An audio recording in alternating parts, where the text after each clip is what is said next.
Starmer UK के नए प्रधानमंत्री होंगे। स्टारमर का कहना है कि ये यूके में बड़े बदलाव की शुरुआत है। ऋषि सुनक की पार्टी को शर्मनाक हार देखनी पड़ी है। आखिर कैसे यूके के बदले हालात दुनिया पर असर डालेंगे?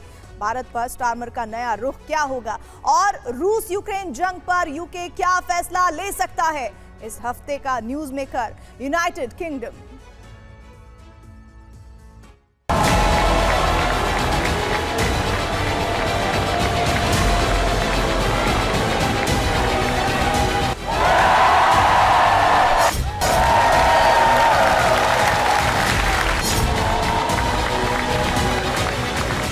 ये ब्रिटेन में बड़ी करवट ले चुकी सियासत का संपूर्ण सार है।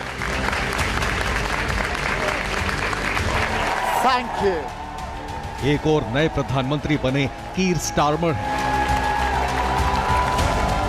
तो दूसरी तरफ विदा लेते ऋषि सुनक। हिंदुस्तान और सारी दुनिया पर इस सत्ता परिवर्तन का असर क्या होगा, तफसील से सारी जानकारी आपको आगे देंगे। लेकिन सबसे पहले सुनाते हैं उन कीर की कहानी जिन्होंने कंजर्वेटिव्स को सत्ता से बेदखल कर लेबर पार्टी के 14 सालों का वनवास खत्म कर दिया और बन गए न्यूज मेकर। एक एंटी इनकम्बेंसी फैक्टर इस पे बहुत काम किया है।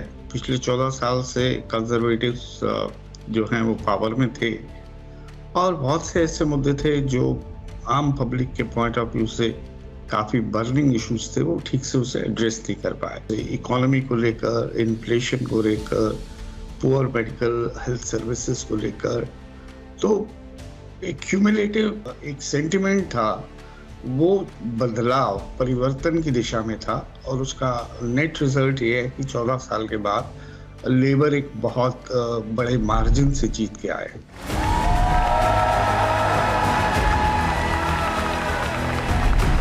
कीर स्टारमर, अब ये नाम बार बार सुनाई देगा। रूस यूक्रेन जंग में, इजराइल हमास टकराव में, इसके अलावा दुनिया भर में होने वाली और भी कई घटनाओं में स्टारमर ने लगातार अस्थिरता और हलचल से गुजर रहे यूके में बदलाव की शुरुआत का ऐलान किया है। लेकिन ये बदलाव बेहतरी के होंगे और या फिर मुश्किल लेकर आएंगे, ये सिर्फ कीर स्टारमर नहीं बल्कि दूसरे अंतर्राष्ट्रीय खिलाड़ियों पर भी निर्भर करेगा। और भविष्य की इमारत वेस्टमिंस्टर सिटी में मौजूद 10 डाउनिंग स्ट्रीट की इसी इमारत में लिखी जाएगी। जिस बदलाव का संकल्प स्टारमर 10 डाउनिंग स्ट्रीट यानी प्रधानमंत्री आवास से ले रहे हैं, वो आने वाले वक्त में कितना मुकम्मल होगा, ये जानने के लिए स्टारमर की शख्सियत के हर पहलू को समझना होगा। क्योंकि आज स्टारमर की पत्नी विक्टोरिया के साथ 10 डाउनिंग स्ट्रीट के आलीशान घर में पहुंच चुके हैं। लेकिन इससे पहले जो हुआ वो स्टारमर के जीत नहीं पाने से हार नहीं मानने वाले नेता में बदलने की कहानी है। 2 सितंबर 1962 की बात है। एक मामूली नर्स और कारीगर के घर एक बच्चे का जन्म हुआ जिसे दुनिया आज सर कीर स्टारमर के नाम से जानती है। कीर स्टारमर के पिता लेफ्टिस्ट थे, इसलिए उन्होंने लेबर पार्टी के संस्थापक कीर हार्डी के नाम पर उनका नाम रखा। एक और मुफलिसी का दंश, दूसरी तरफ गंभीर बीमारी से जूझती मां ने स्टारमर को बचपन से ही मुश्किलों का सामना मुस्कुराते हुए करना सिखाया।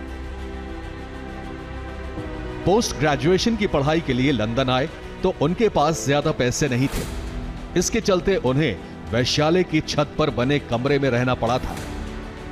छोटा सा वो कमरा काफी गंदा था, आसपास बहुत शोर होता था। हालांकि इसका किराया कम होने के चलते स्टारमर ने वहां रहना ठीक समझा और समय बदला तो ऑक्सफोर्ड यूनिवर्सिटी से लॉ में पोस्ट ग्रेजुएशन करने वाले स्टारमर लोगों की भलाई के लिए लड़ते लड़ते ब्रिटेन के पावर सेंटर बन गए। एक लॉयर थे तो कानून के परिधि में रहकर एक विचारधारा को रखना, और ये जमीन से उठे हुए व्यक्ति थे, तो माना जाता है कि जमीनी इनकी समझ कहीं बाकी नेताओं से ज़्यादा थी।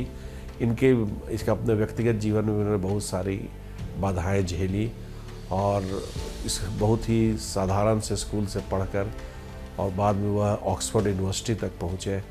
तो इनकी अपनी एक एक बड़ी ही एक मिश्रित इनका जिसे कहते हैं व्यक्तित्व होगा, वो इनका वातावरण रहा है। एलिटिस्ट भी रहे, ऑक्सफोर्ड से भी पढ़े हैं, लॉयर भी बहुत सक्सेसफुल रहे, लेकिन उन्हें बड़ा कष्ट भी अनुभव किया है। लेकिन ये राह कभी आसान नहीं रही। जिंदगी के ऊबड़ खाबड़ रास्ते धूप छांव देखते समझते 5 दशक बीत गए। तब जाकर साल 2015 में स्टारमर को लंदन के हॉलबॉर्न और सेंट पेनक्रास से सांसद चुना गया और इस तरह वो पहली बार ब्रिटेन की संसद हाउस ऑफ कॉमन्स पहुंचे। पर चुनौतियां कम नहीं थी।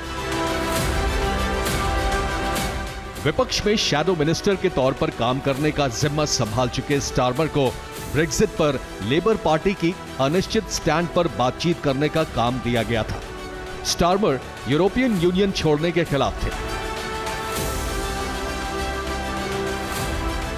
लेकिन कई लेबर वोटर इसके पक्ष में थे। लेबर पार्टी ना तो ब्रेक्जिट के पक्ष में थी और ना ही इसकी खिलाफत कर रही थी।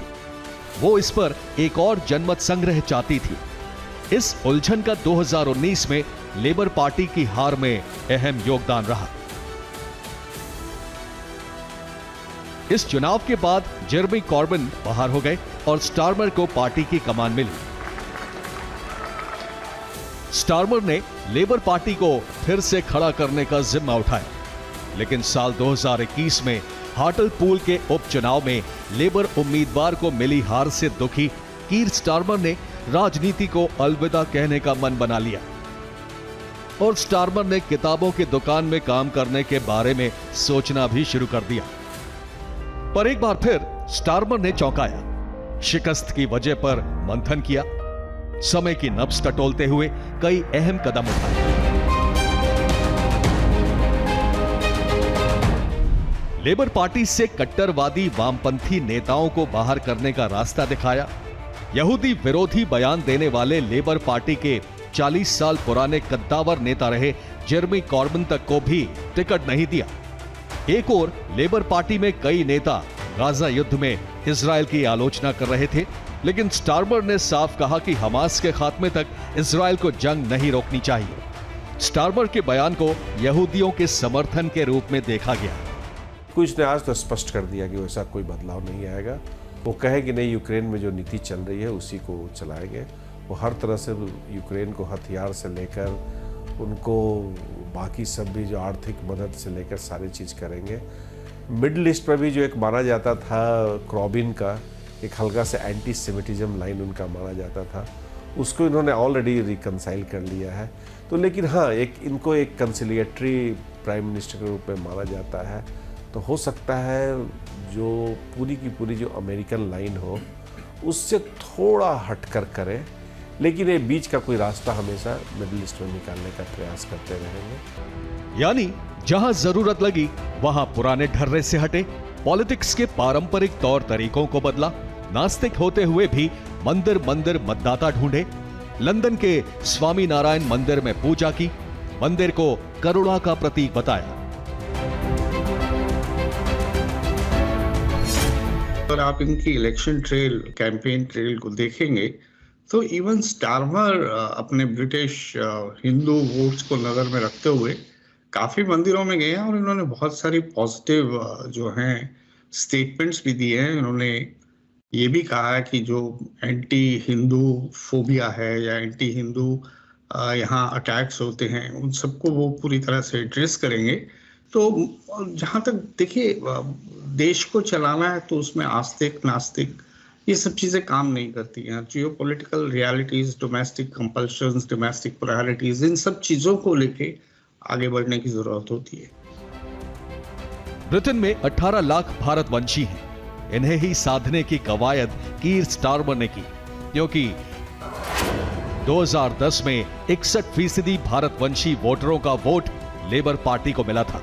ये 2019 में 30% पहुंच गया, जबकि इस बार यानी 2024 चुनाव में कंजर्वेटिव पार्टी ने 30 भारतवंशी उम्मीदवार उतारे, वहीं लेबर पार्टी ने 33 भारतवंशी प्रत्याशियों को मौका दिया।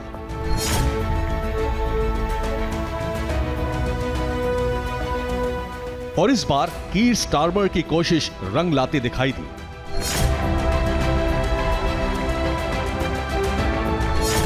ब्रिटिश इंडियन है, उसका रोल, उसका स्टेचर दिन ब दिन बढ़ रहा है, और वो जो नंबर ऑफ पार्लियामेंटेरियंस इलेक्ट होके आ रहे हैं उनका भी नंबर बढ़ रहा है।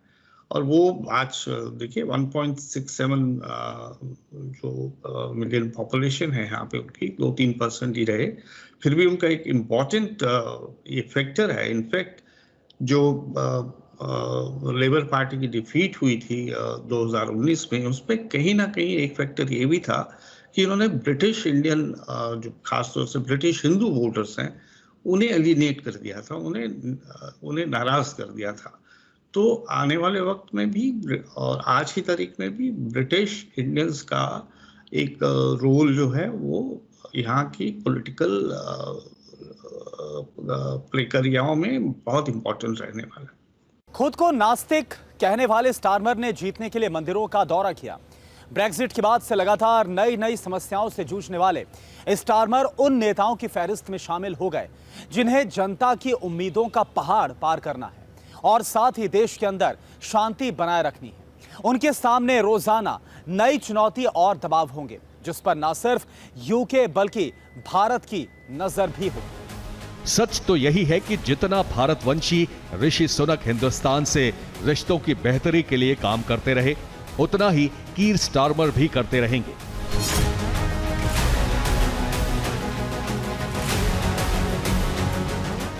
इस बात की मोहर कश्मीर मुद्दे पर स्टारमर के रुख से लग जाती है।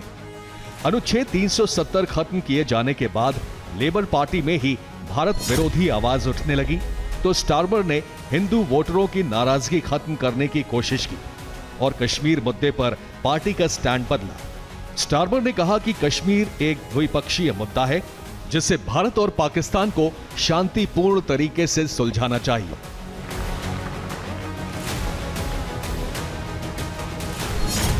लेकिन ये देखिए, भारत के वहाँ के हिंदुओं के मंदिर में गए, वहाँ पूजा अर्चना भी किया, तो एक तरह से एक सिग्नलिंग दे रहे थे कि हम भारत के खिलाफ, हमें जो एक इमेज बन गया था वो हम उस इमेज को नहीं, उस तरह से नहीं देखा जाना चाहिए और हम मिलजुल कर काम करेंगे भारत के साथ। लगता है कि एक जो अभी एक उन्होंने जब चुनाव जीतने के बाद कहा new labour party, change labour party, तो देखिए वो कितना बदला हुए लेबर पार्टी का प्रतिनिधित्व करते हैं, या उनके पुराने कुछ जो स्पिरिट भूतों को, उन भूतों को भगाते हैं या भूतों को साथ जाहिर रखते हैं। यह उनकी सफलता और भारत और इंग्लैंड की सफलता का पैमाना होगा, एक सूचकांक होगा।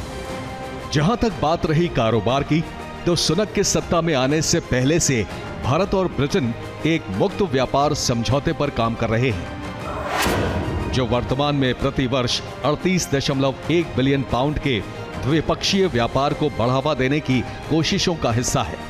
FTA यानी फ्री ट्रेड एग्रीमेंट वार्ता जनवरी 2022 में शुरू हुई थी और पूर्व प्रधानमंत्री बोरिस जॉनसन ने दिवाली 2022 को समय सीमा के रूप में तय किया था। सुनक के नेतृत्व वाली सरकार के तहत इसको लेकर कोई नई समय सीमा तय नहीं की गई थी, लेकिन दोनों पक्ष 2024 में आम चुनाव से पहले इन चीजों पर हस्ताक्षर करना चाहते थे। चुनाव जीतने के बाद कीर स्टारमर ने भी अपनी विजय रैली में समर्थकों से कहा कि लेबर पार्टी एक मुक्त व्यापार समझौते के लिए कोशिश करेगी।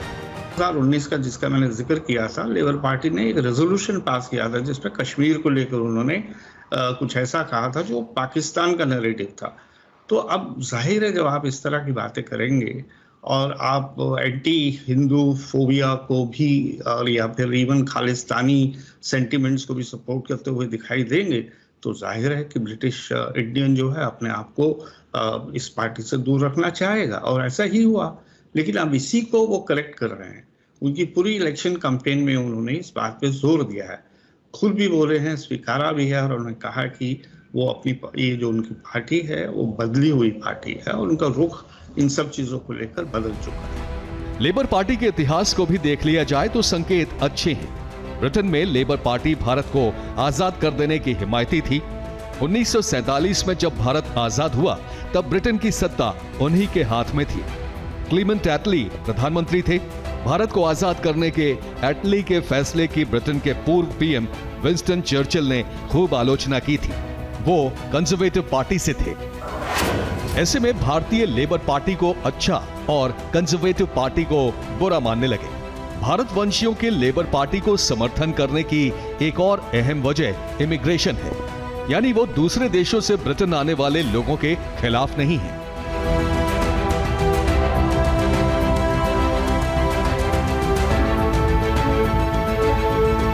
हालांकि गुजरते वक्त के साथ भारतवंशी हिंदू कंजर्वेटिव पार्टी के वोटर बन गए। टोनी ब्लेयर भी एक लैंडस्लाइड विक्ट्री के साथ आए थे और ये भी आए हैं।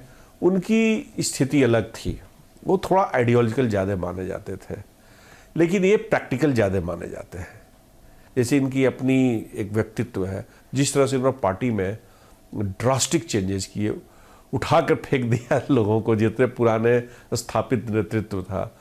उसके बाद इन्होंने तब भी एक रिकंसिलिएटरी अप्रोच भी अपना रखा है कि चलो भाई ठीक है, एक को तो उठा के एक साइड में फेंक भी रहे हैं, लेकिन साथ साथ वो एक वैचारिक स्तर पर एक कंसिलिएशन भी कर रहे हैं। 1978-79 के बाद जब ब्रिटेन को ट्रेड यूनियनों की तरफ से कई बड़ी हड़तालों का सामना करना पड़ा, तो मार्गरेट थैचर के नेतृत्व में कंजर्वेटिव पार्टी ने लेबर पार्टी को सत्ता से बाहर कर दिया। 1997 के आम चुनाव में लेबर पार्टी ने भारी जीत हासिल की और 18 साल के कंजर्वेटिव पार्टी के शासन के बाद लेबर को सत्ता मिली। तब लेबर पार्टी के नेता टोनी ब्लेयर थे और 419 सीटों पर जीत मिली थी, जबकि कंजर्वेटिव पार्टी 165 सीटों पर सिमट गई थी। 2010 के बाद एक बार फिर वक्त ने करवट बदली। लेबर सत्ता से बेदखल हुए, लेकिन अब 14 साल बाद कीर स्टारमर ने सत्ता का वनवास खत्म कर दिया है।